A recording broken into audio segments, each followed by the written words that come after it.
Hey guys, today is Tuesday, May the 12th, I believe. Yeah, May the 12th. And I just wanted to record this video real quick to talk about the current energy. I always know when it's time to record a video because I receive an extra amount of texts and emails about the energy and what's going on and why do I feel this way, tell me everything's okay. And so I know when that happens, it's time to do a video and put the information out there for a larger group. So let's just say that we are in the middle of a couple of different retrograde planets amongst everything else that's going on, right? First off, when a planet is about to go retrograde, means it literally stops. And when it stops in its position before it rotates to go backwards, quote unquote, even though it's not technically going backwards, it just appears to be. But the energy does go backwards. And so what happens is, dependent upon your sensitivity level, your own personal birth chart, you feel it. We all feel it on different levels. Some people feel it more than others, and sometimes more than other times. But bottom line is, we do feel it. The planets are bodies of energy. We are bodies of energy. We are all energy. Not to get all woo-woo, but that's just reality. So if you, I would assume you believe in astrology to some extent if you're here watching this. So anyway, I won't go into all of that. But right now, Saturn has officially stationed retrograde. Saturn went retrograde on May the 11th, so just yesterday actually. And Saturn just also switched signs back on March 21st. It went from Capricorn into Aquarius. And that's a big deal by itself. I did a video on that. If you go back, you'll find it. But that was a bigger deal within itself. And with Saturn in Aquarius, we see, because Saturn spends 2.5 years in each sign before it moves on to the next sign, and while it's in each sign, it does go retrograde and goes back into the previous sign, and so things get revisited. It's almost like, because Saturn is the lord of karma, so Saturn is all about time and restrictions and boundaries and structures and the limitations that we place on ourselves, or the limitations that are placed upon us, okay, due to outside circumstances, internal circumstances, it doesn't matter. Bottom line is, Saturn rules over structures and boundaries, and it's a karmic planet. It's the planet of karma. So when you look to somebody's Saturn in their birth chart, you can literally see past life karma that they've come in here and lessons that they have contracted to work through. And it tends to be the same repetitive lessons over and over and over again until you start to really work with your Saturn and learn your Saturn and harness the energy of Saturn. But anyway, I'm going off on a tangent about Saturn. But when it goes retrograde, collectively in the sky, when Saturn goes retrograde, what ends up happening is that we go inward and we revisit the structures of our lives, right? Internal and external, and we figure out what needs to change, where we might have been coming up short, where are we cutting corners, what do we need to do differently, what can we do differently within our relationships, within our work, within any area of our lives, okay? And Saturn will be retrograde until September 29th, so that will be a while that Saturn is going to be retrograde. Now, Saturn has gone retrograde. It entered Aquarius on March 21st, and then it went retrograde back into Capricorn on May the 11th.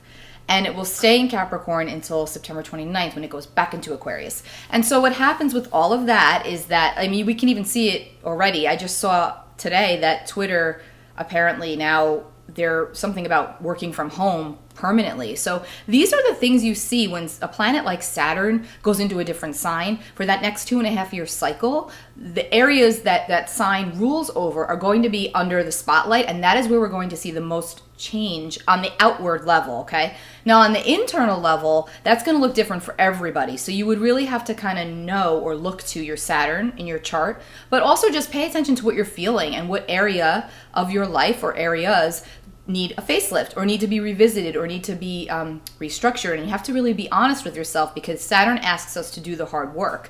And the point of Saturn is, when you do the hard work, you get the reward at the end of it all. So even when you think about what's going on collectively, that is likely going to be the case. Yes, right now we're submerged in drama left and right, but eventually we are going to come out of that and be better for it. It's just going to take time. Saturn takes time. Saturn's all about time. And structures will need to be revised, and they will be. Okay, so that's the first thing. Then Jupiter is about to go retrograde on May 14th. May 14th, Jupiter will go retrograde. Jupiter is the planet that rules over foreign travel, Hello? There's really not much of that going on lately. Philosophy, religion, politics, publishing, it's expansion, it's growth, it's higher learning, it's education. So it's all of these things that right now, everybody is revisiting that part of their lives because maybe they feel like it's time, or we've been gifted time, again, Saturn, gifted some time in some ways to really revisit and rethink our lives and the path that we're on. And is this the path I want for myself? And where do I want to grow and expand? And how can I do that? What does that look like? I know a lot of people are going back to school, getting certifications, revisiting old structures that they left behind because they have the ability to do so now and they want to advance themselves. So that's what is also happening, right, with the Jupiter retrograde. But the most important one is the Venus retrograde. And Venus is going to go retrograde tomorrow, May 13th. And Venus is in Gemini currently, and she will go retrograde for 40 days. And that's a really big deal because that reflects upon one of the most important things in all of our lives, which is love, which is the way that we love, it's how we love, it's who we love, it's our personal values and belief system, it's what we need to feel good about ourselves and good with others and what we bring to our relationships and what's being brought into our lives or exiting our lives. And so that's a big deal, this Venus retrograde. A lot of it's going to center around the way that we communicate and to get our needs met or to meet others' needs, because it is Gemini, and Gemini is all about communication, and Gemini also wants results. So there's a lot of thinking that's going to be going on during this Venus retrograde, and Venus will be retrograde until I think it's July. June 25th. Venus will be retrograde. Sorry, Venus will be retrograde until June 25th. And so in this time span, I also want to mention that Venus is squaring Neptune. I also talked about this in my last, I think it was in my full moon video. And because of that, there is a lot of misinformation that could be coming at you. On the collective level, yes, let's not even go there, but on the personal level. So you really have to monitor. This is Gemini. Gemini is the thinker, okay, guys? Gemini is also clever. So you want to utilize that energy to monitor, to go inward, really, with all these retrogrades, because retrogrades are all about going internal, going inward. Going inward and asking yourself these hard questions about what's been going on in your life, within your relationships with others, and what needs to shift, because I can guarantee for everybody there are some shifts that need to take place. They already might be taking place, or they will be taking place in the near future. So this is something that everyone's going to be feeling on some level. Venus also rules over our money and our value system, so that's a big one. Our money is being revisited, the way that we handle it, who we allow to handle it, other people's money, things like, there's a lot going on right now. Yes, of course, again, I'm not going to, definitely because of what's going on worldwide, but also internally. It's really about us right now. We have to go inward and figure this out for ourselves, but we have to be careful because, again, there's a Venus-Neptune square. So there is this element of potential deception. And when I say deception, it could be like you simply deceiving yourself or thinking something is one way when in reality it's not. And then the rose-colored glasses come off, which is Neptune, and you see things for what they truly are. And now it's like you need to revisit what you want to do about that, what you want to do with any information that you might receive, because Gemini is all about information and communication, right? And when Saturn goes retrograde and Jupiter's retrograde and Pluto's also retrograde, by the way, Pluto went retrograde in April, that's a lot of intensity, that's a lot of heat, that's a lot of getting down to the bottom, to the surface, to the nitty-gritty, and wanting to pull things up and shift them. Now, if you're the type of person that is perfectly content right now and, you don't really want to change anything internally and you're just kind of focused on what's going on externally, then that's cool. However, likely you will be feeling this internal, like a fire, almost like, okay, so I know things need to change. And it's going to look different for everybody, okay? So there's no right one size fits all. Everybody's soul is different and everybody's journey is different right now. But the one thing remains the same. Be very mindful, pay very close attention to not what people say, but what people do. Actions speak louder than words. 1,000%. And when someone shows you their true colors, don't continuously try to repaint them. And I honestly feel like that's the theme of this Venus retrograde for everybody when it comes to relationships of all kinds.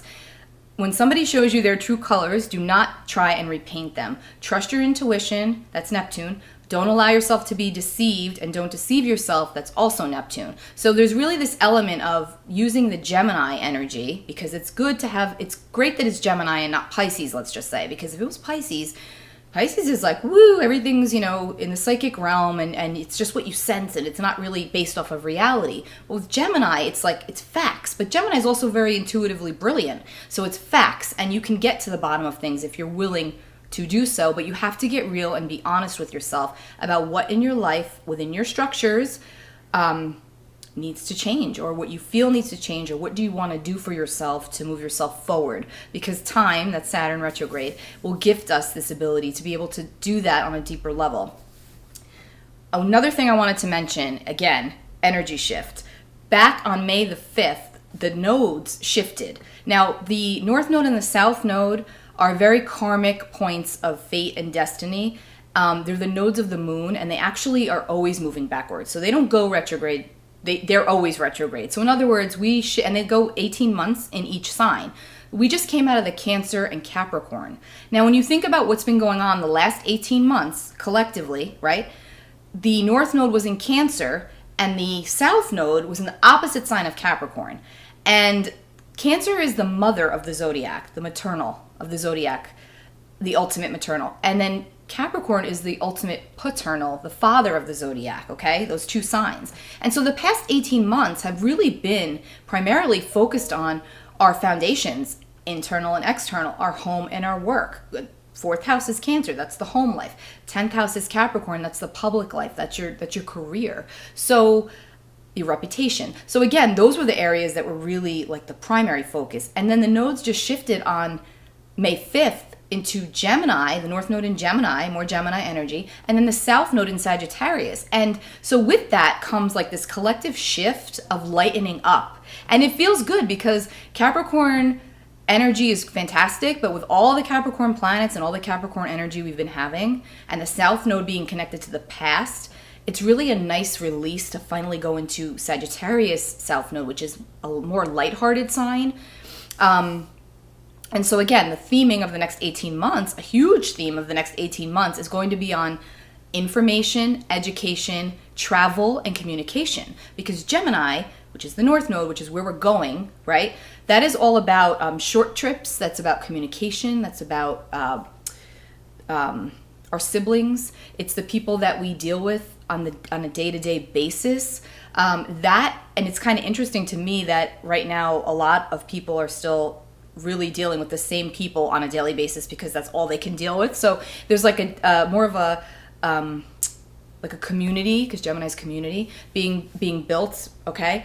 And then the South Node, which is in Sagittarius, is also a sign of travel, but Sagittarius rules over long distance travel. It's ruled by Jupiter. So that's like expansion, long distance, foreign travel, politics, philosophy, religion. Now again, that's the South Node in Sagittarius, and the North Node is in Gemini. So we're like familiar with the South Node Sagittarian values, but now we're moving towards the Gemini North Node values, and things are going to shift and change because they have to. It's destiny, right? I mean, think about what's going on right now in the world of just travel alone, let alone every other part of those nodal topics. I hope I'm making sense. I know it's a lot, but and then also too with those two signs, the North Node in Gemini. North Node is, if you're familiar with the Myers-Briggs personality test, Gemini is an SN sign, which is sensing and thinking, and Sagittarius is, I'm sorry, I said that backwards.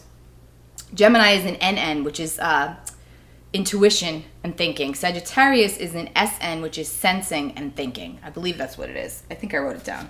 I gotta go and look at that now because now it's gonna bother me. I knew that. Hold on. I want to say that the right way.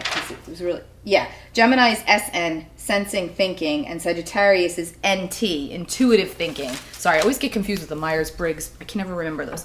But point being, we're being called upon now more than ever to tap into the soul, to tap into the intuition, to be our own guru. Like I always say, be your own guru.